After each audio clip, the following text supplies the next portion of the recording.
Ishirahamwe Regideso rigiye gusuzumwa barabe ubutunzi rironka uko bukoreshwa.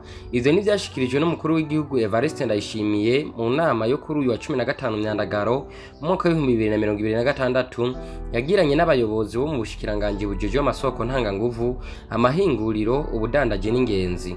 Evariste Ndayishimiye atangazwa n'ukuntu abanyagihugu babura umuyaga nkuba kandi baba bafise amafaranga. Umukuru w'igihugu avuga ko Regideso idakwiye gufata amahera iba yaronse nk'inyungu, ahubwo ikwiye kuyakoresha mu kwegereza amatara n'amazi ababa batarayaronka.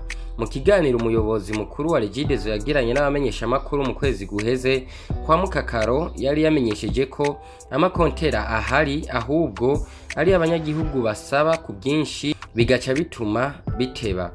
Umukuru w'igihugu we avuga ko ahubwo ubugenduzi bwa leta bugiye kugira igenzura ry'ubutunzi muri Regideso kugira barabe amafaranga baronka ukuntu akora. Akabona ko abanyagihugu n'abanyamitahe bataronse umuyaga nkuba vyoroshe ngo bishobora kuba intamba mw'iterambere ry'igihugu. Diaspora irasinzira.